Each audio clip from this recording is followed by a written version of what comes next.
In the late 1930s, the rail networks of Eastern Europe formed a layered infrastructure that would define the opening years of the German-Soviet War. The Soviet Union relied on broad-gauge track at 1,524 millimeters, integrated into a centrally directed system in which rail carried more than 80% long-haul freight by 1940, while Germany operated on the 1435 millimeter standard gauge and practiced a mixed economy of rail and road logistics. This difference in gauge was more than technical detail. It shaped the pace at which an advancing army could feed fuel, ammunition, and replacements into forward areas. At the junctions of Minsk, Smolensk, Gomel, Kiev, and Kharkiv, lines converged from multiple directions, tying front sectors to deep hinterlands. Their yards, bridges, and marshalling capacities were designed for peacetime freight flows, but became determinants of operational reach once war began. A national interest set the frame. Berlin's leadership assessed that the Soviet Union's industrial core and grain and oil-producing regions could be reached by a campaign measured in months if rapid encirclements disrupted Red Army concentrations west of the Dnieper-Dvina line. Moscow's leadership, having observed the 1939 to 1940 conflicts in Poland and Finland, expanded armaments output and relocated elements of production planning toward redundancy. But much heavy industry still lay within rail time of the western frontier. Both sides recognized that rail nodes were not merely transit points, but commandable instruments. Whoever held the switching yards at Minsk or the bridge approaches at Kyiv could sequence divisions and reorganize echelons faster than an opponent forced onto single tracks or temporary sidings. Each hub had distinct functions. Minsk linked Brest and Vilnius in the west to Orsha and Smolensk in the east, with north-south ties toward Baranovichi and Polotsk. It controlled the main west-east artery that pointed to Moscow via Smolensk. Smolensk, on the Dnieper bend, sat astride lines from Orsha, Vitebsk, and Roslavl, and anchored the approach along the Moscow Highway and the parallel rail corridors. Gomel commanded the junction of lines from Bryansk, Kyiv, and Mozir, covering the seam between central and southern fronts and bridging the Soch and Dnieper crossings. Kyiv's network centered on the Darnitsia yards east of the Dnieper, integrating lines to Korostin, Fastiv, Poltava, and the southern corridors. Its bridges determined whether traffic could flow between right bank and left bank Ukraine at scale. Kharkiv tied the Donbass and the Voronezh-Kursk axes to Poltava and Lozova. Its industrial districts and locomotive works made the city a logistical as well as operational center, with direct implications for armored force repair and replacement. Intelligence estimates on both sides measured the value of these nodes in tonnage rather than map symbols. German planners in 1940 to 1941 calculated that the conversion of broad gauge to standard gauge would require dedicated railway engineer units and rolling stock capture, with daily progress constrained by bridge capacity, availability of ties, and the need to restore signaling. Soviet railway authorities, anticipating disruption, prepared evacuation schedules for priority assets and rolling stock, along with demolition plans for key bridges and switching yards to deny usable infrastructure to an adversary. Neither side assumed the permanent destruction of these hubs. Both assumed that control and rapid reconfiguration would confer decisive tempo advantages. Military preparedness reflected these assumptions. On 22 June 1941, Axis forces assigned to the Eastern Campaign comprised more than 150 divisions, including panzer and motorized formations whose fuel and ammunition columns depended on railheads kept within several days' trucking distance. Soviet western border districts fielded multiple combined arms armies, with rifle and mechanized corps stationed along axes that radiated from the same hubs. The density of stations, sidings, and workshops around Minsk and Smolensk could, under intact conditions, cycle dozens of trains per day. Under bombardment or partial bridge loss, throughput fell in step with the ability to route traffic onto surviving lines. Kiev's bridges were especially sensitive. The availability of multiple Dnieper crossings meant the difference between sustaining forces on the left bank and isolating them. Kharkiv's connection to Belgorod and Kupiansk offered alternate routes to the upper Don. while the link to Lozova tied it to the Donbass and farther south to Melitopol and the Sea of Azov corridor. Public sentiment and civilian patterns intersected with these rail realities. Pre-war urban populations concentrated around these hubs. Kyiv and Kharkiv counted more than 800,000 residents each in 1939, generated labor pools for rail maintenance and emergency repair, while also becoming dependent on uninterrupted food deliveries that moved predominantly by rail. Bomb shelters, sandbagging of signal boxes, and blackout procedures were introduced in 1940 to 1941 as disruptions in neighboring theaters signaled new risks. Evacuation timetables, drafted for industrial plant and skilled workers, assumed that intact outbound lines could move factory equipment and unit trains to the Volga and Urals. The number of plants earmarked for relocation, exceeding 1,000 by late 1941, implied sustained use of junctions like Kharkiv and Gomel in the opening months, regardless of frontline fluctuations. Doctrinal expectations sharpened the focus on nodes. German operational doctrine emphasized encirclement battles, enabled by rail-supported concentration and post-breakthrough resupply at captured hubs. Soviet doctrine recognized the same nodes as anchors for successive defensive lines and later for counteroffensive staging. In both views, the calendar of offensives would be set not only by weather and force generation, but by the rate at which yards could be restored, bridges rebuilt or substituted with temporary spans, and captured rolling stock integrated into usable timetables. The geography of the Eastern Front meant that a single damaged bridge at a place like Darnitsia, or a congested throat at Smolensk, could shift an army group's feasible start date by weeks.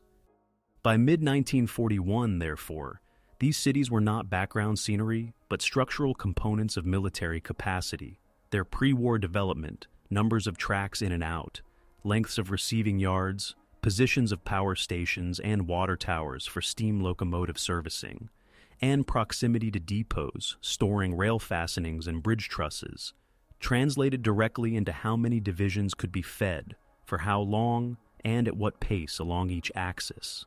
As alliances hardened and mobilization orders rippled across ministries and commands, the decisive question on both sides was whether the first shock of war would find the rail system intact enough to deliver the concentrations planned on maps. The answer would depend on who reached the junctions first, how much of their function survived initial strikes and demolitions, and how quickly engineers, dispatchers, and repair crews could turn damaged networks back into instruments of tempo. The outbreak of war on 22 June 1941 immediately transformed the junctions at Minsk, Smolensk, Gomel, Kyiv, and Kharkiv from peacetime hubs into contested instruments of movement. Before dawn, airstrikes hit yards at Brest, Minsk, and Gomel, cutting signal lines and damaging locomotive depots. On the Soviet side, dispatchers initiated pre-planned dispersals of rolling stock and ordered priority trains, fuel, ammunition, and mobilization echelons onto eastbound lines. On the German side, railway engineer battalions followed close behind the spearheads of Panzer Group 2 and Panzer Group 3 toward the Minsk-Smolensk axis, while Army Group South aimed its advance between the Prut and Dnieper toward Kiev's bridges and the approaches to Kharkiv. In the opening week, the contest centered on whether broad-gauge rails could be denied long enough to slow conversion, and whether intact yards could keep rifle divisions supplied at the front.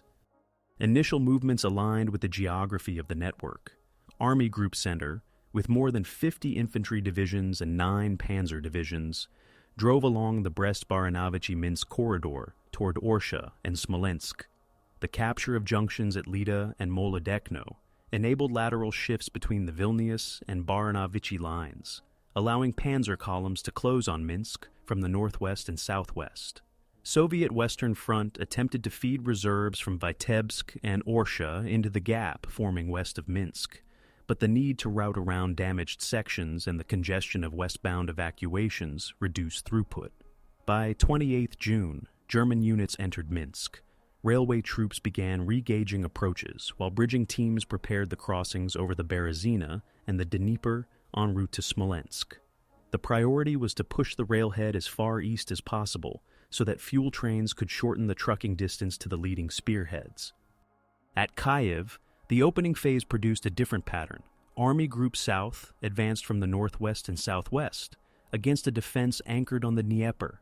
Kyiv's Darnitsia yards on the left bank and the Petrovsky and Chain bridges tied the city into a web that reached Korostin, Fastiv, Nizhin, and Poltava. In late June and July, the city remained under Soviet control, and trains continued to deliver mobilized formations to the southwestern front, while evacuation trains moved machine tools and skilled laborers east. The same tracks carried civilians away from exposed districts. Schedules interleaved evacuation specials with military echelons, forcing dispatchers to balance car hours and locomotive availability. The existence of multiple approach lines allowed Kiev to remain a functioning node in spite of periodic bombardment, but every delay at bridge approaches lengthened queues measured in kilometers. Gomel's position on the Soj and near the Dnieper made it a hinge between central and southern sectors. Lines from Bryansk in the north, from Kyiv in the southwest, and from Mozir in the west converged there. During the first month, the city served as a reception point for formations redeployed from interior districts and as a staging yard for counterattacks along the Pripyat margins. Soviet railway troops shifted locomotives east at night to minimize exposure and kept a revolving reserve of flat cars for bridge repair materials. For German planners, securing Bryansk and then pressing southeast toward Gomel promised to open a direct path to the lower Dnieper crossings and to unhinge the rear of defenders around Smolensk and Kiev. The tempo at Gomel depended on bridge survivability.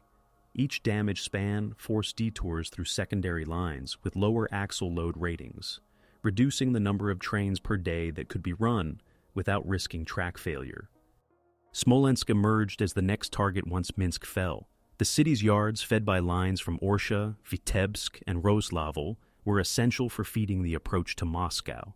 From 10 July, fighting extended along the Dnieper Bend and the approaches to Yartsevo and Elnya.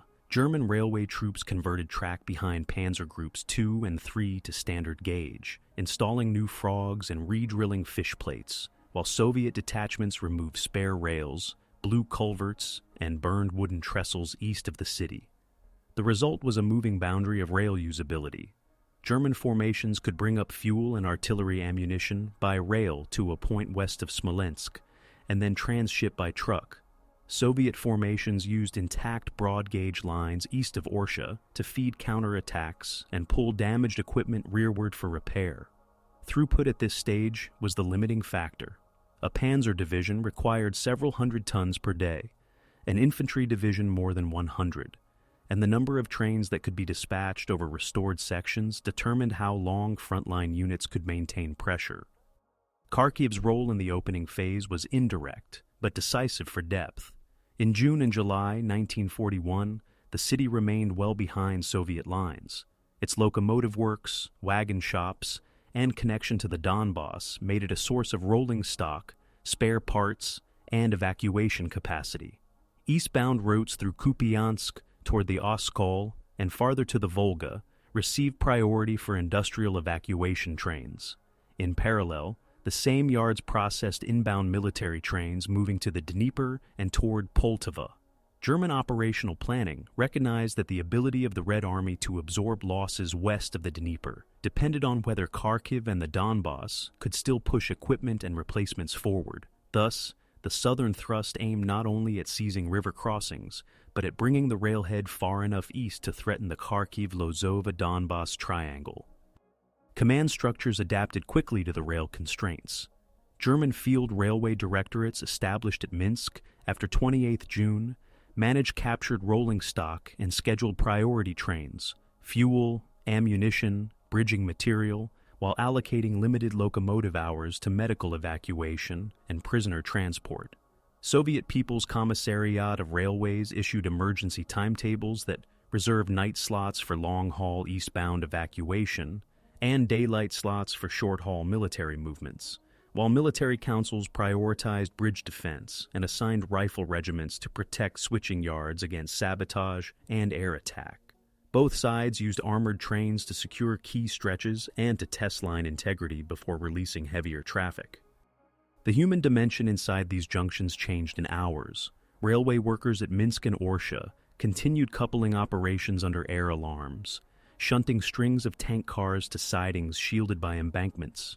In Kiev, civilian queues for evacuation formed outside suburban stations, where station masters alternated passenger formations with flat car trains carrying lathes and presses. German soldiers arriving at newly captured yards found broad-gauge stock incompatible with their locomotives and waited while engineer units installed temporary dual-gauge sections to allow captured cars to be hauled to reloading points. Soviet soldiers detraining at Gomel or Bryansk moved directly to march tables that took account of rail damage, with road columns consuming fuel earmarked for counterattacks. By late July 1941, the opening phase had clarified the relationship between operational ambition and the condition of the rail network. Army Group Center closed on Smolensk, but faced a railhead still hundreds of kilometers from the leading units. The time required to restore bridges over the Berezina and Dnieper and to expand yard capacity at Minsk limited the number of supply trains per day. Southwestern Front held Kyiv and kept its bridges in service under protection, preserving a left bank corridor that continued to feed formations along the Desna and toward the Poltava line. Gomel functioned as a contested hinge, alternating between reception and dispatch amidst bridge repairs. Kharkiv, still in the rear, converted its output and manpower into evacuation and reinforcement flows that extended the defensive depth. The initial decisions, what to bomb, what to demolish, how to sequence conversions, and where to concentrate bridging material, had immediate effects on tempo. They determined which army could sustain movement beyond the first 100 kilometers and which would have to pause while rails, ties, and signals caught up with the front. Strategic goals on both sides were formulated as movement problems that railways had to solve. For Berlin, the 1941 campaign plan scheduled a sequence of encirclements that would force Soviet armies west of the Dnieper-Dvina line to collapse before winter. Army Group Center's axis through Brest-Minsk-Smolensk to the approaches of Moscow depended on bringing the railhead forward along the same corridor, adding standard gauge at a rate measured in tens of kilometers per day, and restoring bridges in time to keep panzer formations within a trucking radius of 150 to 250 kilometers. Army Group South's design assigned Kiev as a river crossing complex to be seized and used as a dispatch point toward Poltava and Kharkiv, with the further goal of reaching the Donbass. In staff tables, a single-track line under good signaling could pass 18 to 24 freight trains per day. Each train carried 600 to 1,000 tons. A panzer division's daily demand was estimated at 300 to 500 tons, an infantry division 80 to 120, so the capacity of one junction throat could decide whether an army group could sustain operational tempo across multiple corps. Soviet pre-war and emergency plans treated those same nodes as anchors for both defense and regeneration. The People's Commissariat of Railways grouped lines into priority corridors, feeding Western, Reserve, and Southwestern fronts. Minsk and Smolensk were slated to channel mobilization echelons and ammunition trains to the western districts. Kiev's bridge complex and Darnitsia yards were to pass reinforcements to the left bank and to serve as evacuation gates if the city came under sustained attack. Kharkiv's network would push equipment and replacements toward the Dnieper, while simultaneously sending heavy plant east if ordered. Evacuation instructions gave machine tools, skilled labor, and strategic materials precedence on eastbound lines. Demolition plans specified which spans, signal boxes, and power substations were to be disabled if withdrawal became necessary. The objective was time, to slow an adversary's conversion and keep enough broad gauge running to assemble new defensive lines on the Volga and in the Urals. Planning assumptions revealed miscalculations. German logistics rested on rapid capture and conversion of the broad gauge trunk lines and on the availability of fuel stockpiles close to the new railheads. Staffs counted on captured locomotives and wagons being quickly usable, but compatibility problems and bridge damage reduced early gains. Forecasts of Soviet mobilization underestimated the number of trains the adversary could still move on secondary routes and the rate at which repair brigades could restore culverts and yards. Soviet plans, conversely, assumed that forward rail districts could maintain throughput long enough to complete mobilization cycles, and that demolitions would deny key nodes for extended periods. In practice, disruption at the frontier, airstrikes, and the need to interleave evacuations with military traffic produced congestion that decreased daily capacity, just as front commands demanded more.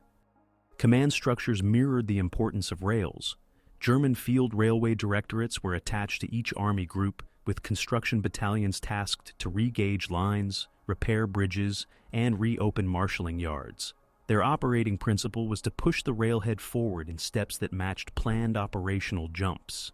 Establish a base at Minsk, bring depots and fuel parks by rail, then extend to Smolensk. Soviet commands appointed front railway departments with authority over allocations of locomotive hours, assignment of bridge guards, and coordination with repair battalions. Dispatchers used staggered schedules that reserved night windows for long-haul evacuation and day windows for short-haul supply to active sectors. Armored trains and patrols probed line integrity before heavy traffic resumed. From late 1941 to mid-1942, both sides revised goals as the campaign extended. German planning shifted to stabilize winter lines while completing rail restorations behind Army Group Center and South. The 1942 plan for a southern offensive intended the capture of Kharkiv and the use of the Kharkiv-Lozova-Rostov corridors to draw fuel, grain, and metals from the Don and Volga regions. That required Kharkiv to function not only as a road junction, but as a rail pump able to pass dozens of long trains daily toward the lower Don. Soviet planning in the same period emphasized layered defenses tied to rail-served river lines and the accelerated reconstitution of rolling stock and bridge parks. Kharkiv's yards were scheduled to handle both the return of repaired formations and the dispatch of new armies assembled from evacuated industrial centers. Gomel and Bryansk were treated as pivots for counterstrokes that could threaten the flanks of an opponent advancing on either Moscow or the lower Dnieper. Propaganda reflected these logistics. German communications highlighted punctuality and the reopening of traffic at captured hubs to suggest that the front was advancing on schedule. Soviet communications emphasized the evacuation of factories, the restoration of bridges, and the continuity of supplies to frontline cities. Both narratives aimed to assure publics and allies that rail systems were functioning. Operational maps used by both commands marked yard capacities, siding lengths, and bridge tonnage as prominently as front lines. Timetables were printed alongside march tables for corps movements. In 1943, planning around Minsk and Smolensk shifted decisively. For German staffs, the aim was to keep the Smolensk bottleneck open and to hold Vitebsk-Orsha-Mogilev as a rail triangle feeding Army Group Center.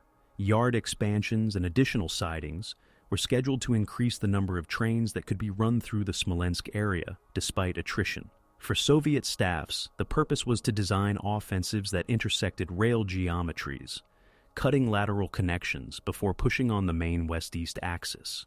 Preparations included the massing of railway engineer brigades to rebuild lines immediately behind breakthroughs and to install temporary bridges within hours. The goal was to reduce the time lag between a corps reaching a new line of advance and the arrival of ammunition and fuel by rail from the new forward depots. Kharkiv became a case study in rail-dependent planning after the winter and spring fighting of 1943. The city changed hands, and each side sought to use or deny its yards and the Kupiansk-Belgorod approaches. German plans for the late summer sought to stabilize a rail-served front line north of Poltava and to keep the Belgorod-Kharkiv corridor open for lateral supply. Soviet plans targeted those very corridors, aiming to cut the rails north and east of the city to force withdrawals. Schedules assigned entire bridge trains and rail-mounted cranes to follow assault armies so that spans over the Udi, Lopan, and Donets rivers could be laid or replaced quickly, preserving momentum once the yard throats were seized. By early 1944, the planning cycle had inverted at Minsk and Gomel. German objectives centered on delaying actions and the maintenance of a minimum viable rail skeleton to move reserves along the front. Sidings were shortened in some places to reduce repair burdens, while depots were consolidated at nodes believed defensible. Soviet objectives focused on breaking the Orsha and Bobruisk line, then rolling up the rail hub at Minsk to deny Army Group Center lateral transfer capacity. Railway troops stockpiled rails, sleepers, and prefabricated truss elements along staging lines east of the Dnieper. Operating plans called for building second tracks on select corridors to raise daily train counts once the front moved west. The intention was to align the start dates of summer offensives with the moment when rails could support sustained advances, merging operational planning with dispatching tables that governed the flow of trains into newly captured junctions. Across these years, the constant was arithmetic: the number of usable tracks entering a hub, the capacity of its yard throats, the weight limits of its bridges, and the rate at which engineers could convert or rebuild determined when an offensive could begin, how long it could be sustained, and how quickly it could be redirected. Plans that fit those numbers moved. Plans that exceeded them waited while rails, signals, and bridges were brought up to the line of contact. Combat around the junctions began as a race between advancing formations and the capacity of railway troops to keep lines usable. In the Minsk sector, Panzer Group 3 from the north and Panzer Group 2 from the south closed on the city between 26th and 28th June 1941. Soviet Western Front attempted to hold the rail approaches with elements of the 3rd, 10th, and 13th Armies, moving reserves by broad gauge from Orsha and Vitebsk. Luftwaffe attacks on the Minsk yards cut signaling and set fuel depots on fire, but 2 eastbound tracks remained serviceable for short periods, allowing evacuation of staff and wounded. When encirclement west of Minsk formed at Volkovisk and Slonim, more than 20 divisions were trapped. German reports counted over 300,000 Soviet prisoners by early July, while Soviet formations that escaped did so on secondary rails via Borisov and Orsha. The immediate operational effect was that German railheads could be pushed to the Berezina once bridges were made passable, while the loss of Minsk as a functioning node forced Soviet supply to reroute through Smolensk's eastern feeders. The battle for Smolensk began on July 10th and ran into early September. German 9th Army and 2nd and 3rd Panzer Groups sought to seize the Dnieper crossings and the yard throats that controlled traffic from Orsha, Vitebsk, and Roslavl. Soviet 16th, 19th, 20th, 21st, and 22nd Armies attempted to stabilize a line that could still be supplied by broad gauge from the east. Railway troops installed temporary spans over damaged Dnieper bridges east of the city and laid emergency sidings near Yartsevo to receive ammunition trains. On the German side, field railway directorates re-gauged track in step with the advance, but the gap between the Minsk railhead and forward core remained more than 200 kilometers for much of July. Both sides experienced shortages defined by distance. German panzer units received fuel at rates that fluctuated with bridge repairs, while Soviet rifle armies suffered from interrupted deliveries when culverts and interlockings were destroyed by air and demolition parties. By the time Smolensk's western approaches fell, German claims listed over 180,000 Soviet prisoners and large quantities of captured rolling stock. Soviet accounts cited the containment of armored thrusts east of the city and the extraction of several armies over the Dnieper and along the Yartsevo line.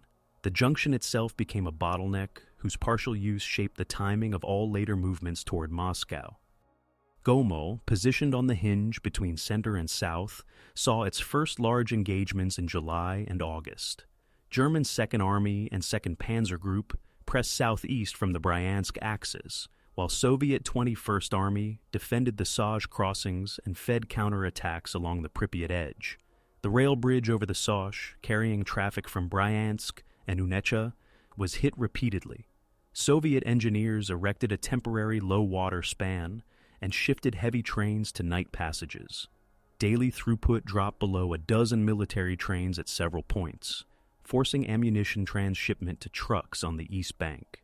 German use of the Unetcha-Klincy-Novozibkov lines allowed lateral supply to reach the shoulder of the attack despite damage near the main Gomel yards. Civilians moved out on short consists pulled by any available locomotives, often mixed with flat cars carrying bridge trusses and rails. The city changed hands in August. when German forces entered, they found the main station power feed and interlockings disabled, delaying the first standard gauge arrivals by days and causing a temporary pause in the exploitation southward. Kyiv's opening engagements were shaped by the Dnieper and by the redundancy of lines converging on the Darnitsia yards. Throughout July, Southwestern Front sent formations to the left bank via Nizhyn and Poltava while evacuating machinery and personnel east. Army Group South's 6th Army pushed from the northwest toward Korostin and Fastiv, while Panzer Group 1 advanced from the southwest through Berdichev. Air attacks damaged the Petrovsky and Chain bridges, but did not bring them down. Soviet bridge guards maintained limited two-way traffic under air alarms. Early attempts by German units to force crossings north of the city met with artillery fire coordinated by spotters using the rail embankments as reference lines. Civilian trains ran with blackout curtains and reduced speeds. The average dwell time at Darnitsia increased as dispatchers interleaved military echelons with the evacuation specials. By mid-August, with German forces swinging behind the city from the north after breakthroughs near Konotop, Kiev's rail function shifted from reinforcement to extraction. Schedules prioritized the removal of signal equipment, workshops, and rolling stock east of the river, while rear guards prepared demolition charges on approach lines. Kharkiv's first direct clashes appeared on the rail approaches from the northwest and west during the late summer and autumn. In August and September, as German 2nd Army and 6th Army advanced, Soviet commands used the Kupiansk and Valuiki corridors to bring up reinforcements and to send Donbass machinery east. The Lozova junction handled alternating streams of military and evacuation trains. Yard capacity constraints led to long sidings being used as temporary holding points for ammunition consists. German spearheads probed toward Poltava and then toward the Kharkiv-Belgorod line, seeking to cut the network rather than rush the city. Soviet counterattacks timed to arrive by rail from Voronezh and from the Oskol axis delayed a direct assault. When Kharkiv fell on the 24th of October, 1941, German units found usable plant and some rolling stock. But the large Darnitsia-type functions were already moved or sabotaged. The first weeks under new control were spent restoring signaling and power to make the hub serve as a springboard to the Donets. Unexpected outcomes emerged from the arithmetic of damaged but not destroyed nodes. Around Smolensk, several Soviet counterstrokes were enabled by temporary rails laid parallel to destroyed sections, allowing surprise concentrations near Elnya. Near Gomel, a Soviet demolition that failed to blow a bridge pier completely left a span sagging but passable for light axle loads. Dispatchers ran short consists across at low speed to maintain a trickle of supply. At Kiev, German attempts to mass artillery on the West Bank were slowed when approaches near Fastiv became clogged with traffic redirected from demolished sidings. The delay contributed to the decision to encircle the city from the northeast and southeast, rather than force the main bridges in July. In the Minsk-Borisov sector, a captured stock of broad-gauge tank cars initially could not be moved by standard-gauge locomotives, compelling German engineers to install dual-gauge sections on short notice before fuel could reach forward depots. Morale tracked the visibility of rails in use. For advancing troops, seeing standard-gauge locomotives arrive at newly captured yards signaled that supply would follow. For defending troops and civilians, the sight of evacuation trains clearing workshops and hospitals signaled the possibility of organized withdrawal rather than collapse. Casualty figures in these first engagements were high on both sides, with German reports for the Minsk and Smolensk encirclements listing more than 480,000 prisoners combined by August, and Soviet returns noting the loss of multiple armies' worth of personnel and equipment, but emphasizing the survival of core command elements and the continued operation of key corridors east of the Dnieper. The presence of armored trains on both sides, used for reconnaissance and limited fire support, added a layer of rail-based security to critical stretches, though their effect was bounded by bridge conditions and the risk of air attack. By September 1941, the first phase of fighting at these hubs had established patterns that would persist. Rapid advances outran railheads and paused at rivers. Defenders used partial rail functionality to reconstitute formations and to evacuate industry. Each side learned to treat yards, interlockings, and bridges as tactical objectives equal in importance to road junctions or hill lines. The opening clashes ended not with clear rail dominance by one side, but with a shared constraint. The pace of further operations would be set by how fast rails could be converted, bridges replaced, and marshalling capacity restored in the wreckage left by the first 2 months of war. Escalation began where distance and weather exposed the limits of conversion and repair. After the capture of Minsk and the battle around Smolensk, Army Group Center attempted to resume the drive in September and October 1941, with the same rail arteries now extended to Vyazma and Bryansk. Operation Typhoon opened with encirclements at Vyazma and Bryansk between the 2nd and 13th of October, but the railhead still sat west of Smolensk for key depots, and bridge parks were committed piecemeal to restore the Dnieper crossings. Fuel trains reached forward depots in reduced numbers as locomotives cycled over long distances, and the trucking radius to Panzer Corps exceeded the 200-kilometer planning factor on several days in October. Soviet reserve armies arriving by broad gauge on the Moscow approaches exploited short interior lines that remained intact east of Vyazma, allowing rapid redistribution along the Yaroslavl and Ryazan corridors. The immediate crisis for German staffs was arithmetic under deteriorating conditions. Standard gauge trains per day over converted single track rarely exceeded the low 20s, while the consumption requirement for multiple corps demanded more. Southward, Kyiv's encirclement in September 1941 removed the largest functioning junction west of the Dnieper from Soviet use. The pocket closed after breakthroughs from the north and southeast. German returns listed several 100,000 prisoners, while Soviet records indicate losses in the range of 450,000 to 500,000 personnel, including captured and missing. Rail bridges that had carried reinforcement now served recovery and clearance, with debris removal and mine lifting determining how fast standard gauge could be brought into Darnitsia and across the main spans. The capture of the city shifted the rail geometry of the front. Army Group South could plan direct movements toward Poltava and Kharkiv, but the Dnieper crossings required weeks of repair and the construction of temporary spans. On the Soviet side, the Southwestern Theater rerouted supply through left bank corridors from Voronezh and Saratov, intensifying traffic through Kharkiv and Kupiansk. Civilian evacuation from right bank districts surged in October, mixing with military trains and slowing yard cycles east of the river. Gomel's hinge role expanded as the front bent along the Desna and Soj.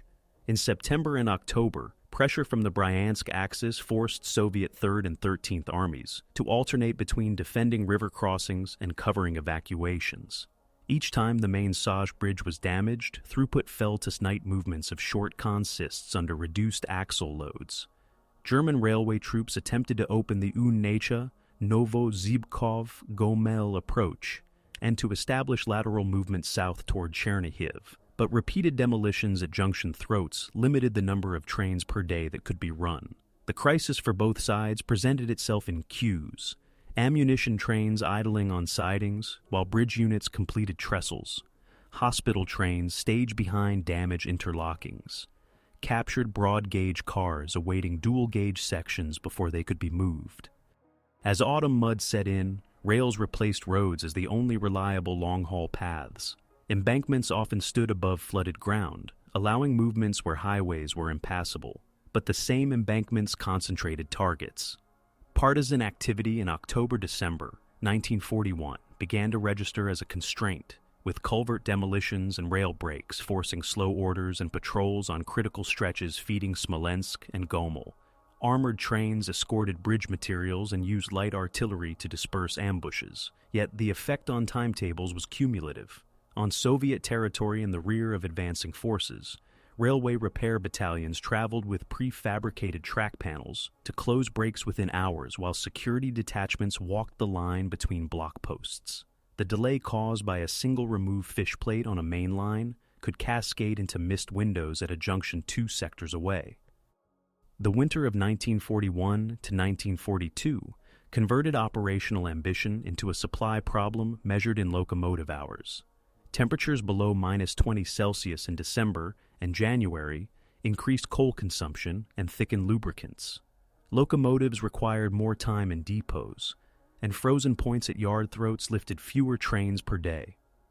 Around Smolensk and Vyazma, German formations defending against Soviet counteroffensives depended on several restored bridges and on humped yards with limited shunting capacity. Soviet strikes toward Kalinin and the southern approaches to Moscow used interior rail lines to move formations along the arc behind the front. Accepting that short-haul capacity with frequent stops could feed artillery ammunition and men at higher rates than long-haul trains exposed to interdiction. Both sides lost rolling stock to cold damage and overuse. The ratio of serviceable locomotives to assigned engines dipped as boilers and bearings failed under continuous operation. Kharkiv's network entered sustained crisis in the winter and spring. The first Soviet recapture in February 1943 was preceded by months of earlier pressure. In the prior winter of 1941 to 1942 and into early 1942, the city had remained under German control, but at the end of an increasingly long supply line. The single-track approaches from Poltava and from Belgorod were vulnerable to breaks, and traffic competed with evacuation of wounded and with the movement of supplies to the Donets Basin.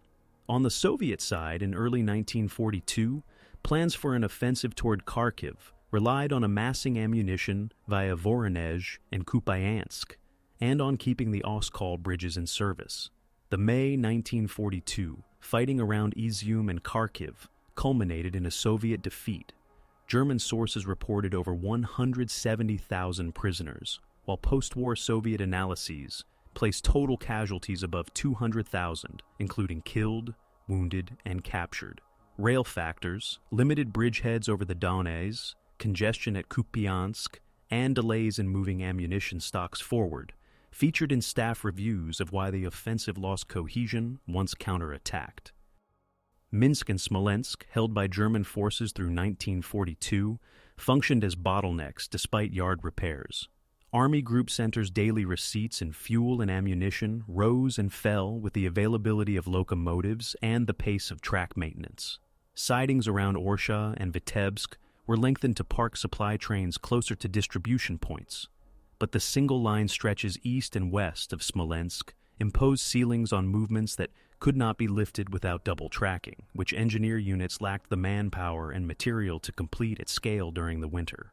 Soviet air raids against railway junctions intensified from spring 1942, with night attacks that forced longer block intervals the next day. The combination of rail arithmetic and tactical pressure meant that divisions received less ammunition than authorized on many days, while reserves arriving from Germany or the Urals staged for longer periods awaiting train paths into the front. Civilians experienced escalation through timetables that no longer matched posted schedules. In occupied Minsk and Gomel, labor drafts and grain deliveries received priority on outbound trains, while inbound traffic carried construction materials for defenses and supplies for garrisons. In Soviet-held Kharkiv and Kyiv districts after evacuations, ration deliveries by rail determined urban caloric intake. A missed train meant reduced rations for entire neighborhoods. Station hospitals expanded into concourses, and rolling stock shortages forced the use of open gondolas for movements of displaced persons. The mutual dependence of cities and railways became visible in power usage. Yards required stable electricity for signaling and points heating, while cities depended on coal trains that competed for locomotive hours with ammunition trains. Command tensions grew as rail numbers constrained plans. German headquarters demanded higher throughput by better scheduling and security, but field directorates documented limits set by bridge tonnage and locomotive availability. Soviet fronts requested more trains for artillery ammunition, but the People's Commissariat of Railways pointed to axle load restrictions on hastily repaired spans and to locomotive cycles tied up in long-haul evacuations still in motion. International responses were indirect but relevant. Lend-Lease deliveries to Murmansk and through the Persian corridor entered Soviet timetables in late 1941 and 1942, creating new east-west flows that had to be connected to the central industrial region and to the Volga. Rail cars loaded with trucks, aviation fuel, and explosives entered the network at Gorky and Saratov and moved toward Moscow and the southern fronts, adding to the congestion that dispatchers already managed. By the end of 1942, escalation and crisis had converged into a shared recognition. Offensive schedules on both sides were subordinate to the state of the junctions. Minsk and Smolensk defined how much Army Group Center could shift laterally to meet Soviet attacks. Gomel's bridges controlled whether reserves could move between the central and southern sectors. Kyiv's rebuilt crossings and Darnitsia yards determined how quickly the left bank could be reinforced. Kharkiv's approaches governed whether thrusts toward the Donets and the lower Dnieper could be sustained. Where rails held and yards cycled trains, operations continued. Where a bridge failed or a throat jammed, plans paused until engineers recovered capacity. The peak battles of 1943 imposed maximum stress on the rail junctions that framed the front. In July, German forces opened Operation Citadel with approximately 780,000 personnel, 2,700 to 3,000 tanks and assault guns, and about 2,000 aircraft concentrated against the Kursk salient. Soviet Central, Voronezh, and Steppe fronts deployed around 1.9 million personnel, more than 5,000 tanks, and roughly 2,700 aircraft when reserves are included. Although the tactical focus lay west and south of Kursk, the sustaining geometry ran through the nodes at Kharkiv, Poltava, Belgorod, and the lateral lines feeding Orsha-Smolensk and Bryansk-Gomel. German rail directorates attempted to mass trains forward through Orel and Belgorod, but partisan attacks and air interdiction forced slow orders and diversions. Soviet dispatchers stood up alternate routings via Voronezh and Kupiansk to keep ammunition and armored replacements moving toward Belgorod and the Oboyan axis. Each side measured success in trains per day that actually cleared junction throats rather than in scheduled slots on paper. Rail-dependent tempo became visible within days. On the German northern thrust from Orel, supply depended on the Bryansk-Karachev-Orel corridor. Repeated interruptions near Bryansk and along the Desna crossings reduced the number of standard-gauge military trains reaching the railheads. On the southern thrust from Belgorod toward Oboyan and Prokhorovka, the main approach lines ran through Kharkiv's network and the Belgorod yards. Soviet night raids and partisan demolitions cut rails and culverts, while bridge guards and repair platoons restored service within hours to days. On 12th July, near Prokhorovka, the concentration of armored forces drew directly on rail-delivered stocks pre-positioned behind the front.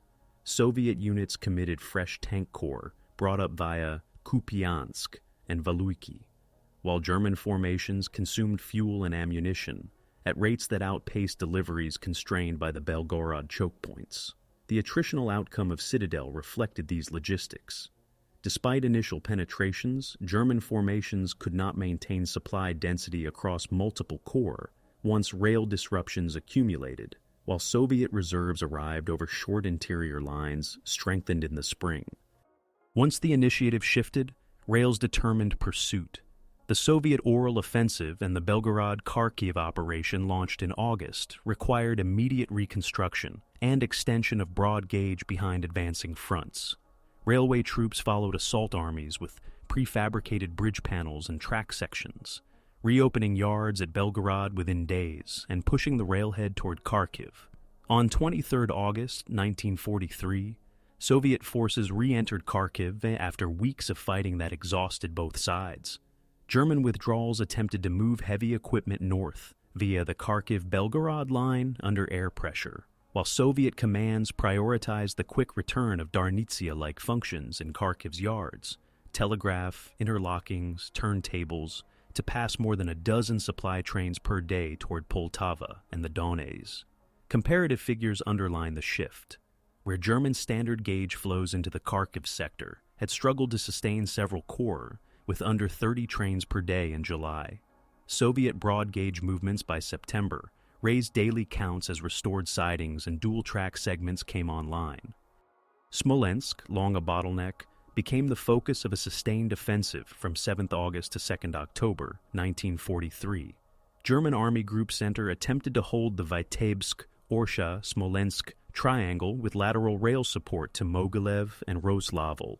Soviet Western and Kalinin fronts targeted those very junction throats. Artillery concentrations were fed by short-haul broad-gauge runs from Yartsevo and Vyazma to forward depots, while bridge trains repaired Dnieper crossings east of Smolensk as soon as ground forces cleared them. German rail units laid temporary sidings to stage ammunition trains closer to core sectors, but partisan strikes during the Rail War in August-September cut tens of thousands of rails across Belarus, forcing rerouting and lowering average speeds. As Soviet forces pushed through Yartsevo toward Orsha and Vitebsk, Smolensk's marshalling yards partially resumed traffic, but under new priorities. Evacuation of wounded and displaced persons out. Ammunition and bridging material in. When the city fell on September 25th, German lateral capacity through the triangle contracted. Soviet daily train counts through the restored throat rose as additional locomotives and crews arrived from the east. Gomel and Rechitsa formed the southern hinge of this campaign peak. Pressure built through the autumn as Soviet armies advanced from the east bank of the Dnieper and along the Soj. German defenses relied on the Bryansk-Unecha-Gomel line to move reserves, with bridge tonnage limits constraining heavy trains. Soviet planners scheduled the Gomel-Rechitsa operation for 10 to 30 November 1943. Aiming to sever the hinge and force Army Group Center's right to withdraw. Railway troops assembled pontoon and trestle sets to cross the Soj and Dnieper. Once bridgeheads were secured, track-laying units extended broad gauge to new depots within 48 to 72 hours. German reports noted falling daily receipts as the Unecha approaches were repeatedly interdicted. Soviet reports documented rising throughput into captured yards as sidings were lengthened and temporary signaling installed. The comparative effect was immediate. Formations south of the Pripyat received fewer trains per day than authorized, while attackers exploited short, repaired stretches to concentrate artillery for successive river crossings. Kyiv's liberation on the 6th of November, 1943, opened another rail contest. The city's bridges had been destroyed or heavily damaged. The Darnitsia yards on the left bank became the pivot for restoring cross-river movement. Soviet engineers erected temporary rail bridges and ferried locomotives across on pontoons until spans were ready. Within weeks, limited freight traffic crossed restored structures, allowing reinforcements and supplies to move onto the right bank. German formations, withdrawing toward Zhytomyr and Korostin, used lateral rails to stage counterattacks in mid-November, briefly retaking parts of the corridor and forcing Soviet dispatchers to reroute via Nizhyn and Fastiv. The oscillation of the front in November-December was mirrored in alternating train priorities. One day ammunition and bridging sets to the West Bank, the next day fuel and rails back to stabilize a defense. Civilian return flows began as soon as minimal service existed, but passenger capacity remained subordinate to military needs. Train lengths and axle load limits governed by the provisional bridges kept numbers modest through year's end. At the campaign's peak, air power and rails interacted at scale. The Luftwaffe and the Red Air Force both targeted yards, Orsha, Bryansk, Gomel, Konotop, Poltava, seeking to reduce cycle capacity rather than annihilate entire nodes. Each successful raid added minutes to block intervals the next day. Dispatchers compensated by lengthening headways and reducing speeds, lowering theoretical capacity without visible track destruction. Conversely, every restored interlocking or powered point shaved seconds that multiplied across dozens of trains. In staff reviews on both sides, the difference between 20 and 26 military trains per day through a junction often distinguished an operation that culminated from one that continued. Manpower and material figures illustrate the civilian dimension of this peak period. In August-October 1943, cities like Smolensk and Kharkiv handled simultaneous movements, hospital trains outbound, coal and grain inbound, construction battalions arriving with cranes and pile drivers, and returning evacuees staged on secondary platforms.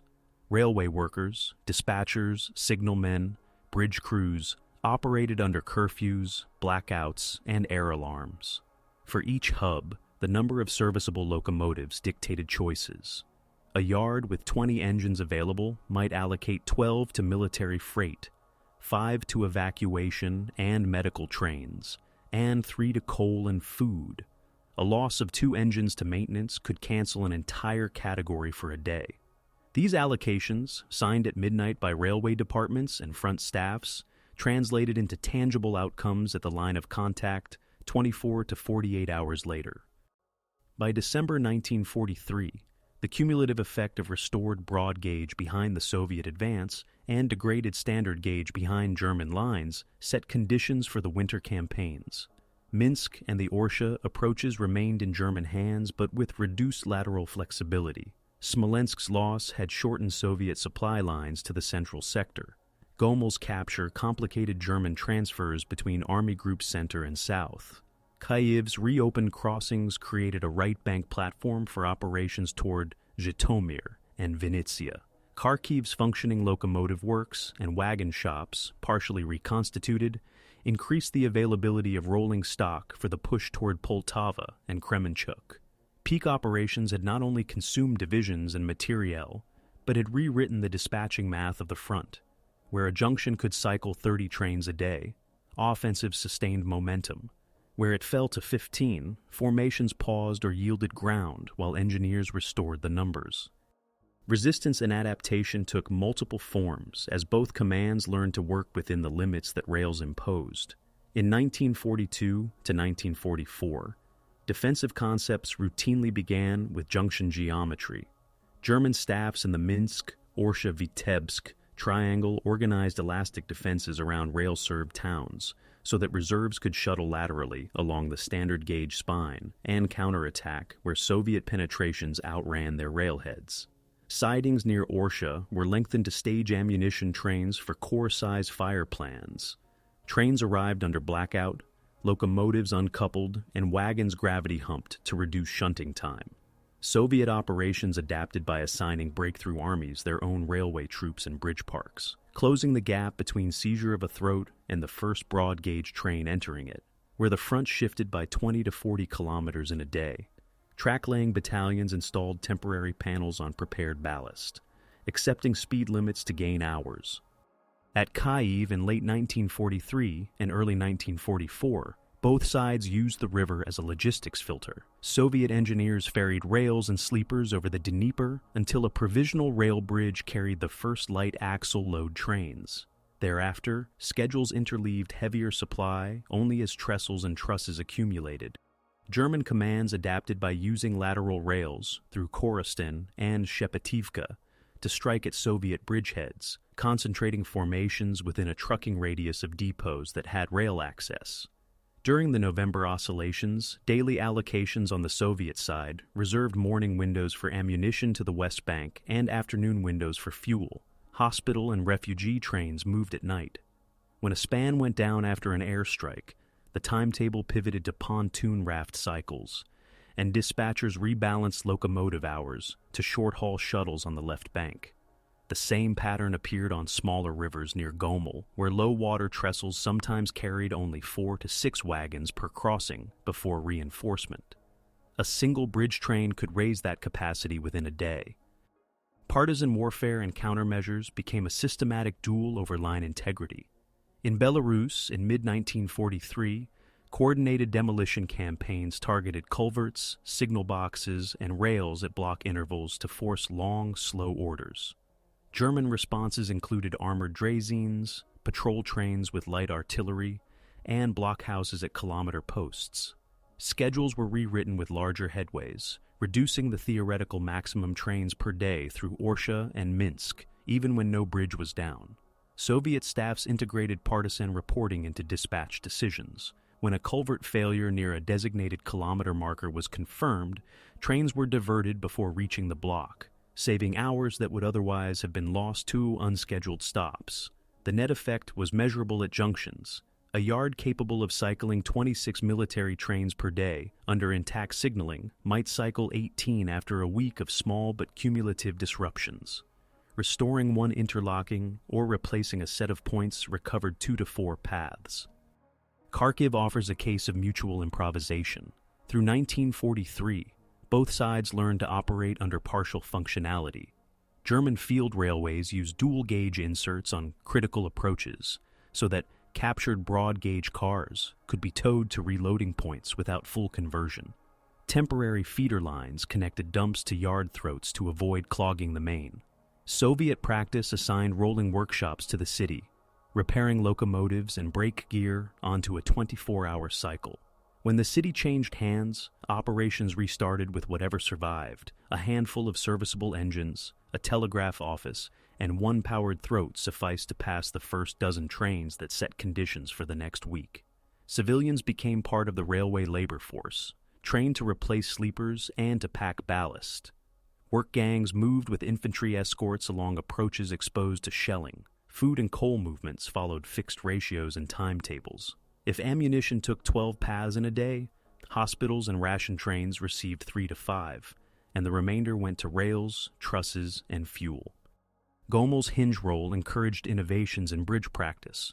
Both commands stockpiled standardized truss sets and pile drivers close to the Soch and Dnieper crossings.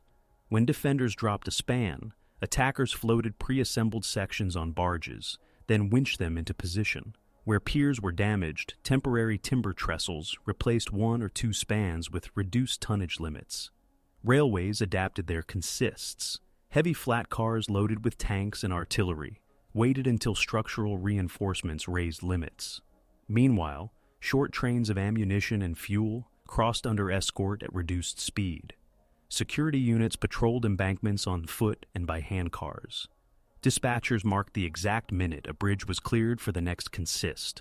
A delay of 15 minutes at a river translated into missed windows at the receiving yard, and work planners rescheduled unloading teams accordingly. Adaptation also included redundancy in routing.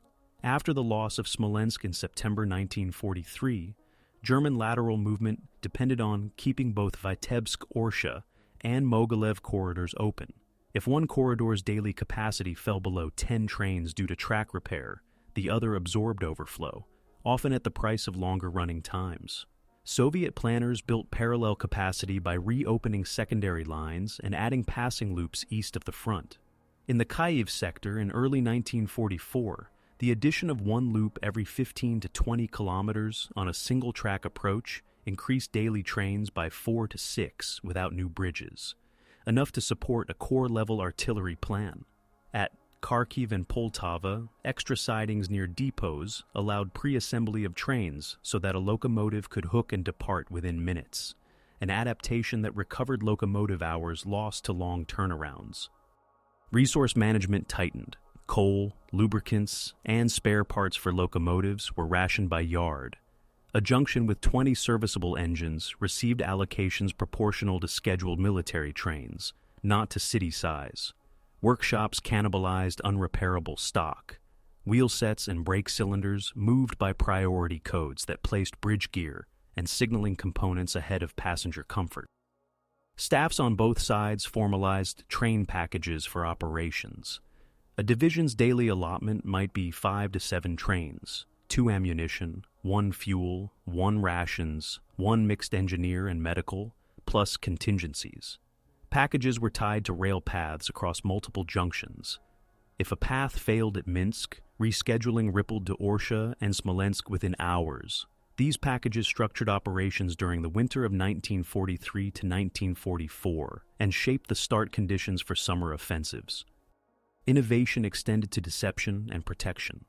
Camouflage nets covered yard throats. Decoy locomotives and fake wooden tank cars drew air attacks away from functioning tracks. Lights were hooded. Dispatchers used whistle codes and flag signals when power failures disabled interlockings. Air defense batteries were positioned to create overlapping fire over bridges and yards, with engagement rules timed to avoid halting trains on spans. Where snowfall endangered schedules, crews cleared points with portable heaters and hand tools, and rolling stock carried sand for traction. Ice roads across frozen rivers supplemented rails where bridges were not yet ready. Truck convoys moved ammunition over ice to West Bank depots. buying days until the first rail span reopened. Psychological adaptation was visible in routines. Railway workers at Minsk, Gomel, Kyiv, and Kharkiv lived by timetables that changed at midnight. Shifts rotated under curfew. Rest hours were cut to meet bridge deadlines. Civilians learned to read train priorities from the composition of consists. Strings of cisterns meant fuel for a counterattack. Flat cars loaded with trusses signaled a coming bridge. Soldiers judged prospects by whether trains arrived when promised. Morale rose when supply was punctual and fell when a week of disruptions forced ration cuts or delayed medical evacuation. Commands tried to stabilize expectations by publishing realistic dispatch windows. Cancellations were explained in terms of bridge tonnage and axle load limits rather than abstract delays. By early 1944, resistance and adaptation had hardened into doctrine. German formations defending the Minsk-Orsha sector planned counterstrokes around rail-fed concentration points, accepting that a division without guaranteed daily train package could not move. Soviet fronts institutionalized the practice of assigning a railway brigade to each operational grouping so that yards and bridges came forward at the same rate as infantry and armor. Partisans continued to pressure the network. Security forces continued to patrol it. The cumulative result was not a single breakthrough, but an incremental improvement in the arithmetic of movement. More passing loops, more repaired interlockings, more standardized bridge sets, and dispatch habits that turned junctions from liabilities into assets as soon as they were seized. In this environment, the side that kept its rail math balanced, trains per day matching consumption for designated formations, retained the initiative. The side that failed to do so adapted by shortening lines, consolidating depots, or yielding ground until the numbers could be made to work again. The turning point emerged when the geometry around Minsk, Orsha, and Mogilev ceased to function as a lateral spine for the defense, and instead became a series of isolated throats. In June 1944, the summer offensive opened with coordinated attacks on Vitebsk, Orsha, Mogilev, and Bobruisk. Dates and distances aligned with rail arithmetic. Assaults began on 23rd to 24th June. Vitebsk's exits were cut by 26th June. Orsha's yard throats were seized by 27th June. Mogilev's crossings fell on 28th June. Bobruisk's encirclement closed by 19 June. Once those junctions no longer passed trains to one another, the corridor west to Minsk lost the ability to shuttle reserves. Field railway directorates on the defending side attempted emergency routings through secondary lines with lower axle load limits, but those paths could not pass the 20 or more daily military trains per army that a sustained defense required.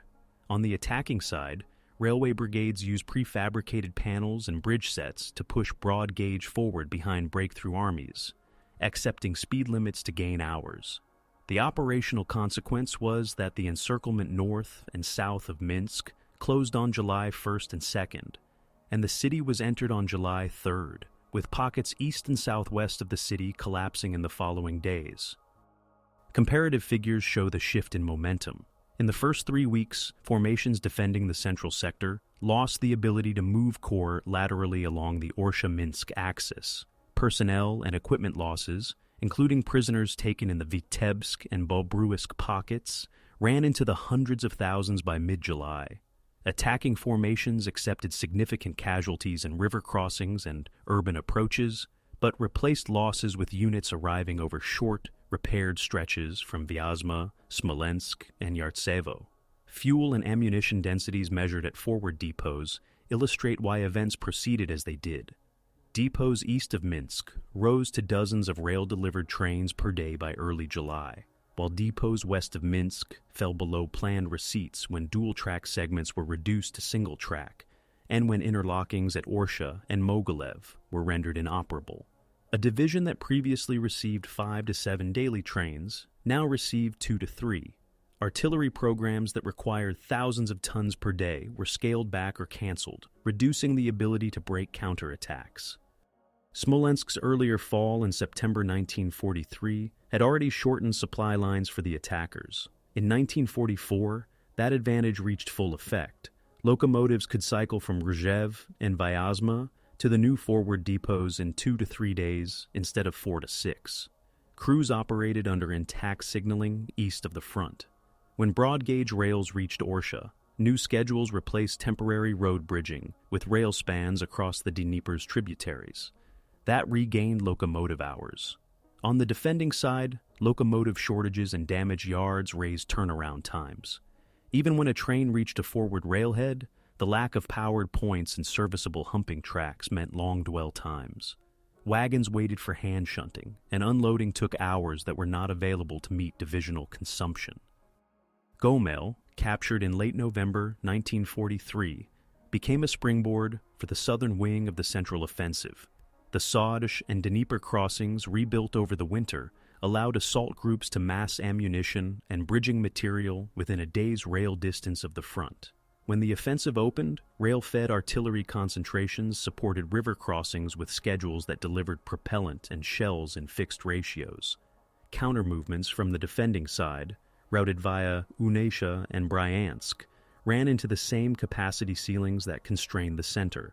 Partisan attacks and air interdiction increased headways, and bridge tonnage limits on repaired spans forced short consists. As a result, formations south of the Pripyat lost the ability to coordinate with those north of Minsk, and the hinge function that Gomel once provided to the defense passed to the attacker's side. Kyiv's status as a functioning Dnieper crossing by early 1944 translated into a westward push that supported the larger turning movement. Temporary rail bridges were replaced with heavier trusses, enabling normal axle loads. Darnitsia resumed full marshalling functions, and traffic to the right bank increased in the spring. When operations extended toward the Bug and the Vistula, trains assembled at Kiev moved ammunition and replacements to Fastiv, Berdichev, and Proskuriv, sustaining attacks that tied down formations which might otherwise have been transferred to the Minsk sector. On the defending side, lateral rails through Korostin and Shepativka struggled to pass enough trains to stage counterattacks. When yards were hit, or when points froze under spring rain and mud, the number of daily trains fell below what would keep multiple corps supplied. Civilians returned to Kyiv in controlled flows, but passenger capacity remained secondary. Coal and grain trains took precedence to stabilize urban supply, while the front consumed locomotive hours at a higher rate. Kharkiv's role by mid-1944 was that of a repaired locomotive and wagon center, feeding the steppe corridors toward Poltava and Kremenchuk. After the 1943 battles, workshops restored engines, wheel sets, and brake gear in cycles that returned rolling stock to service. From there, broad-gauge flows moved west to the Dnieper crossings at Kremenchuk and Cherkasy. The effect of this restored industrial function was indirect but decisive. Availability of serviceable locomotives in the southern sector rose, allowing more trains per day to reach depots supporting the right bank operations that synchronized with the central breakthrough. Defending commands tried to compensate by concentrating fuel and ammunition near railheads to shorten last-mile trucking, but the collapse of the Minsk corridor turned planned lateral transfers into long detours, each detour consuming additional locomotive hours and coal, which were already rationed. Once Minsk fell, the question became whether the defense could form a new line anchored on rail nodes farther west. Without Orsha and Mogilev, lateral movement relied on Baranovichi and Lida, but those junctions lacked the pre-war marshalling capacity and were under pressure from advancing formations. Attacking railway troops kept moving the railhead, extending broad gauge toward Baranovichi and Brest. Bridge trains followed the line of march, and track layers added passing loops every 15 to 20 kilometers on single-track stretches, increasing daily capacity by several trains without waiting for full double tracking. Repair of interlockings recovered seconds per movement that multiplied across dozens of trains per day, raising the number of paths enough to keep artillery and fuel stocks above consumption thresholds. Defending staffs issued orders to destroy depots and bridges as they withdrew, but time constraints and cumulative losses in specialized engineer units meant many demolitions were partial, leaving spans that could be reinforced within days. Civilian conditions tracked the turning point through yard priorities. In Minsk and surrounding towns, outbound hospital and displaced persons, trains ran under tight schedules once the city changed hands.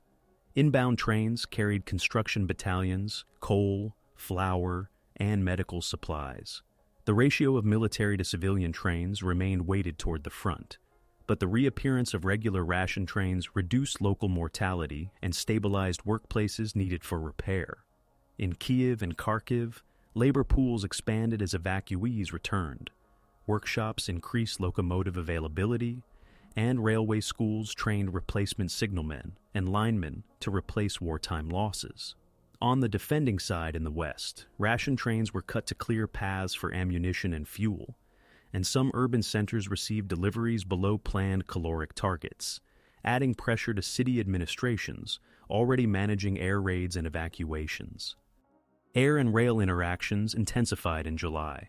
Attacking air forces focused on yard throats at Baranovichi, Lida, and Brest to prevent the consolidation of a new defensive line, while defending air units struck temporary bridges and track-laying zones east of those towns. Each successful interdiction translated into measurable changes. A destroyed interlocking reduced trains per day by 4 to 6 until a manual substitute was installed. A damaged bridge pier lowered allowable axle loads, forcing the use of short trains that required more locomotive hours to deliver the same tonnage. Railway anti-aircraft units adapted by concentrating around bridge sites and installing light weapons near signal boxes, trying to keep enough of the system functional to pass pre-planned packages. By August 1944, the turning point had crystallized in trains and maps. The Central Front had shifted hundreds of kilometers west. Daily broad-gauge trains through Minsk rose from 0 in June to dozens in late July. Standard gauge flows into the same sector fell sharply as the rail skeleton behind the defense was cut into segments. The cumulative comparative picture shows why the change was durable. The attackers controlled a continuous broad-gauge corridor from Smolensk through Orsha and Minsk toward the west, with bridges and yards repaired to a degree that supported core-level consumption. The defenders held scattered standard gauge nodes with reduced lateral connections, unable to mass trains rapidly across sectors.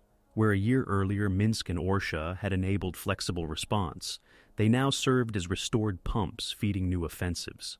The timing of later operations, west of the Bug and toward the Vistula, was set not only by troop marches but by the dates when bridges, interlockings, and yards at those recovered hubs reached daily capacities that matched planned artillery and fuel requirements. The turning point, therefore, did not hinge on a single tactical event, but on a network crossing a threshold. Once junctions in the central sector changed hands and resumed cycling trains above the rates needed to sustain advancing formations, momentum passed and did not return. Combat operations around the junctions gave way to withdrawals and reorganized movement that placed different burdens on the same rails. After the fall of Minsk on July 3, 1944, the defending commands in the central sector pulled west toward the Neyman and Bug lines, using a rail skeleton that had lost lateral continuity. Standard gauge stock was concentrated at Baranovichi and Brest for evacuation of personnel and heavy equipment, but repeated bridge cuts and interlocking failures limited departures. Where dual track had been reduced to single track and points were hand-thrown, daily trains fell to figures insufficient to move core-level loads. Rear guards mined culverts and burned ties to slow restoration. Yet demolition teams lacked time and material to remove piers completely. The result was partial destruction. Spans sagged rather than collapsed, and attackers reinforced them within days. As pockets east of Minsk surrendered or dissolved, prisoner columns moved by foot to temporary railheads. From there, trains carried them to camps under timetables that competed with coal and ration deliveries needed to stabilize newly captured cities. Smolensk and Gomel, taken in September and November 1943, served as case studies in the immediate post-combat phase that followed in 1944 at Minsk, Kyiv, and Kharkiv. The first priority was to clear main lines of wreckage and restore powered interlockings.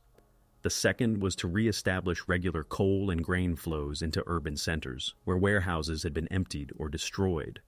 Railway brigades brought in generators to run signaling when grid power was unreliable.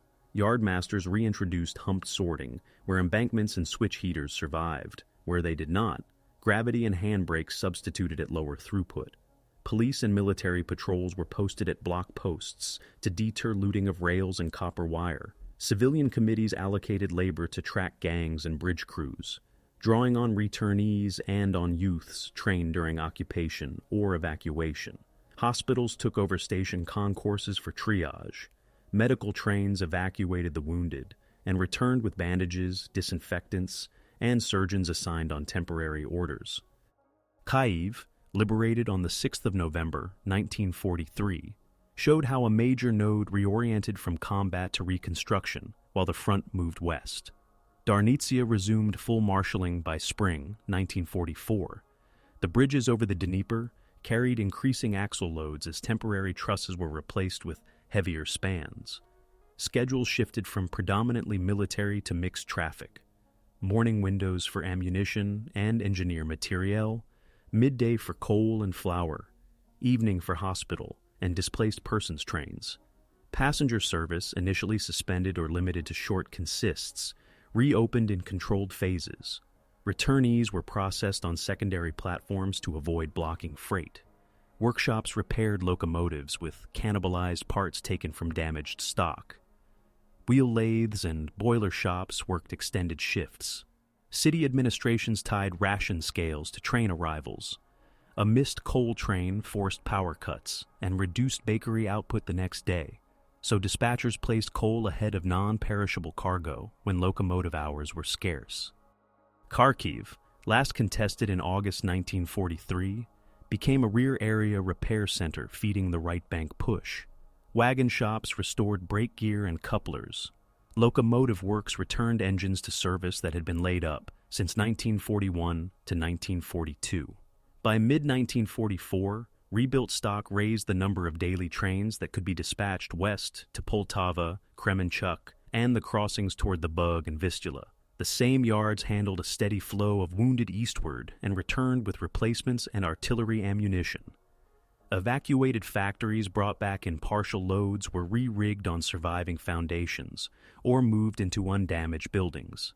Machinery that had traveled east in 1941 returned in 1944 in sequences governed by rail capacity rather than factory schedules. Labor was short, so railway schools accelerated training for signalmen, dispatchers, and linemen, replacing wartime losses and enabling 24-hour operations. Minsk's aftermath in July-August 1944 mixed clearance, care, and continuing movement. Destroyed rolling stock was cut up on site to free tracks.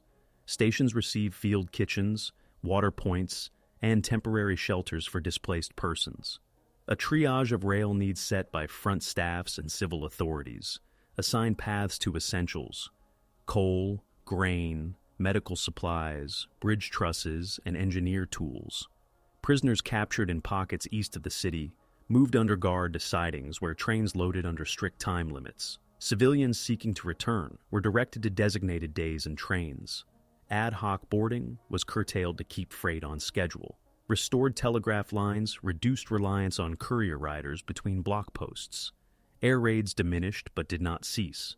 Anti-aircraft units remained near bridges and yards and maintained blackout procedures that lengthened dwell times at night. For the withdrawing side, the aftermath meant compressing logistics into fewer nodes. Baranovichi, Lida, and Brest carried flows that previously moved through Minsk, Orsha, and Mogilev. Yard plans prioritized ammunition and fuel for rear guards, medical evacuation, and removal of specialized units and records. Civilians were moved in mixed consists when capacity permitted, often in open wagons. Railway police attempted to control crowds at platforms under curfew. As formations crossed into occupied Poland, the rail network became the limiting factor in establishing new defensive lines. Bridges over the Bug and Namen required repair or reinforcement under pressure, and locomotives were rationed by sector.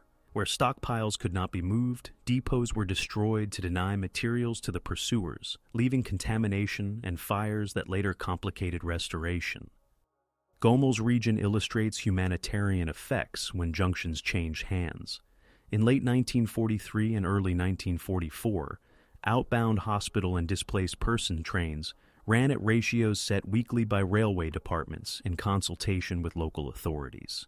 Trains carried a mix of wounded soldiers, children, and elderly civilians, with medical personnel assigned per car. Inbound trains brought flour, salt, coal, and construction materials. The timing of deliveries determined urban services. Coal arrivals reset power schedules. Flour deliveries determined bakery outputs. And timber and cement releases set building timelines for bridges and housing. Disease risk rose when sanitation failed at overcrowded platforms. Station masters established quarantine areas and latrine zones with posted guards. The same procedures recurred at Minsk and Kyiv in 1944, scaled to larger populations. Smolensk's experience shows how a recovered node supported further withdrawals by the other side. After September 1943, broad-gauge flows from Vyazma through Smolensk enabled massing for subsequent operations. In 1944, those flows continued west as the Central Offensive advanced. For the retreating commands, the loss of Smolensk removed a staging point for counterattacks and forced longer detours through Vitebsk and Mogilev until those nodes also fell. The absence of a continuous lateral line meant that corps transferred north-south required road movement over distances that consumed fuel and fatigued men and vehicles.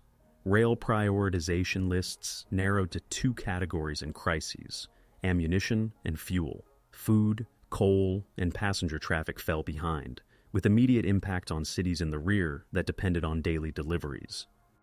Prisoner handling on both sides burdened the network.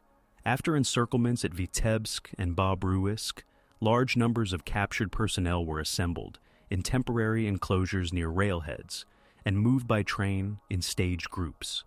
The same trains returned with wounded soldiers or with industrial materials. Timetable planners accounted for guard detachments, water stops, and medical checks. Overcrowding was reduced by limiting car counts per consist and by designating sidings for rest stops. But these measures consumed locomotive hours that could not be devoted to supplies. The movement of displaced civilians followed similar patterns, with priority given to children, the ill, and skilled workers needed in reconstruction. Rail cars that had carried ammunition were cleaned for food use where disinfectants were available. Where not, food moved in separate consists, further stretching capacity. Security and law enforcement adapted to aftermath conditions. Railway troops and police guarded bridges, stations, and warehouses against theft and sabotage. Courts-martial or military tribunals processed theft of railway property and attacks on trains. Curfews and pass systems controlled movement within station precincts. On the civilian side, committees allocated housing and work near yards to concentrate labor close to critical functions. Coal rations were tied to attendance for track and bridge crews. In the withdrawing rear, similar controls were imposed on civilians boarding evacuation trains, with tickets or passes required and enforced by military police to prevent stampedes and to maintain platform safety. By late 1944, the aftermath at the hubs had produced different logistical landscapes. Minsk functioned as a broad-gauge pump, sending daily trains west. Smolensk and Gomel fed the same corridors with shorter cycles and more reliable signaling than in 1941 to 1942. Kyiv's crossings carried heavier loads and supported operations toward the Vistula, while ration trains stabilized the city. Kharkiv's restored workshops increased locomotive availability for the southern routes. For the withdrawing side, the rail network contracted to nodes under pressure, each with limited daily paths and bridges that imposed axle load limits. The end of combat in these sectors did not end rail stress. It changed its direction. Restored nodes carried reconstruction and pursuit, while retreating nodes tried to serve both defense and evacuation, with fewer trains than their plans required. The Humanitarian record, numbers of displaced persons moved, hospital trains dispatched, coal and grain delivered, was written in dispatch books and block logs, where each missed path equated to a day without bread, heat, or medical evacuation for thousands dependent on the rails. The legacy of the Minsk, Smolensk, Gomel, Kyiv, and Kharkiv junctions lies in how their wartime roles reshaped military planning, economic geography, and public memory. Militarily, the campaigns from 1941 to 1944 demonstrated that large operations on the Eastern Front could not proceed faster than rails could deliver daily divisional packages. Staff tables on both sides derived start dates from yard capacities, bridge tonnage, and locomotive hours, not only from troop readiness. The experience produced doctrinal changes that treated railway brigades, bridge trains, and dispatch centers as integral to operational art. For later planners, the arithmetic of trains per day through a junction throat became a planning constant, comparable to factors like artillery density or fuel stocks. Exercises and manuals after 1945 codified the need to pair assault formations with dedicated railway troops to reduce the lag between seizure of a node and its exploitation. Economically, the hubs emerged from the war with different trajectories shaped by the same calculus. Minsk and Smolensk, devastated and then reconnected to east-west corridors, were rebuilt with additional sidings, longer receiving tracks, and more robust interlockings so that a single failure would not halt traffic. Gomel's position on the Soj and near the Dnieper confirmed it as a hinge between central and southern routes. Post-war investment focused on bridges and flood protection to prevent wartime bottlenecks from recurring. Kyiv's Darnitsia yards evolved into a classification complex designed to sort long consists with reduced shunting time, while new or strengthened Dnieper bridges aimed at normal axle loads for heavy freight. Kharkiv's workshops and locomotive plants returned to mass repair and production, increasing rolling stock availability for southern corridors that tied the Donbass and the Dnieper crossings to the central network. Electrification and double tracking over later decades reflected wartime lessons: redundancy, higher cycle rates, and faster recovery after disruptions. At the level of industrial geography, the wartime evacuation and return of machinery and skilled labor changed the functions of the hubs. Cities that had sent out entire factories in 1941 to 1942 received equipment back in 1944 to 1946, according to rail capacity rather than pre-war plans. Some plants re-established on original sites, others operated in new buildings adjacent to lines that could guarantee car supply. The effect was visible in freight flows. Coal and steel moved in scheduled blocks from mining and metallurgical regions to reconstruction sites, while machine building returned on dedicated trains, often escorted and given priority paths. These decisions, grounded in dispatching math, encouraged concentration of industry near reliable rail access, reinforcing the centrality of the same junctions that had shaped wartime operations.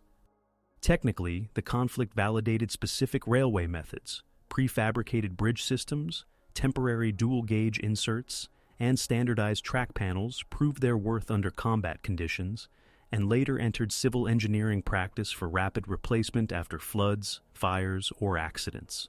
Yard design incorporated lessons about powered points, heated switchgear, and protected interlockings, reducing recovery time after air raids or power failures. Dispatching adopted redundancy in communications, telegraph, telephone, later radio, so that block posts could continue to function during grid outages. Locomotive maintenance cycles were reorganized around measured consumption in cold weather, with stockpiles of lubricants and spare parts at junctions, where delays imposed the highest costs. These technical habits lowered the variance between scheduled and actual trains per day, a metric that wartime planners had learned to treat as decisive. Strategically, the hubs influenced Cold War planning. On maps used by opposing alliances, corridors through Brest-Minsk, Smolensk, Moscow, and Kyiv-Kharkiv-Donbass remained highlighted as lines along which reinforcement or interdiction would have disproportionate effects. War games and contingency studies extrapolated from 1941 to 1944 experience. If a junction could be held, double-tracked, and supplied with bridge sets, defenders could shorten interior lines and stabilize sectors. If a junction and its lateral partners were cut, the capacity to move core-level loads fell below the threshold needed for sustained operations. The gauge difference that had slowed the 1941 advance remained a planning factor for any cross-border movement, while post-war standardization within blocks aimed to minimize conversion delays behind friendly lines. Civilian life retained the imprint of wartime priorities. In urban administrations, ration plans, heating schedules, and hospital provisioning were tied to freight arrivals. City budgets allocated funds for yard workers, linemen, and bridge crews, with the understanding that their labor governed food and fuel flows as directly as agricultural output or mining quotas. Schools and technical institutes added railway specializations to replace wartime losses and to maintain 24-hour operations in hubs that had become indispensable to urban survival. Commemorations at stations and bridges recorded dates when traffic resumed or when evacuations cleared a city under threat. Memorial boards listed railway personnel among those killed or decorated, acknowledging the role of dispatchers, signalmen, and bridge engineers alongside infantry and artillery units. Historiography debates that followed used the same nodes as case studies, analysts asking why advances culminated or why encirclements closed on particular dates returned to throughput and distance. Some argued that different allocations of bridge parks or earlier focus on junction throats might have produced faster campaigns.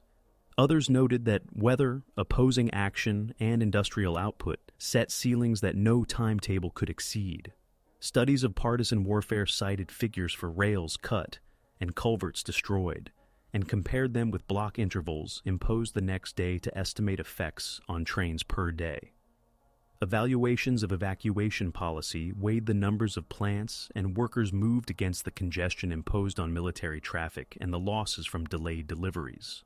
Across interpretations, the hubs remained the measure. Whichever argument fit the recorded train counts and yard cycles carried greater weight.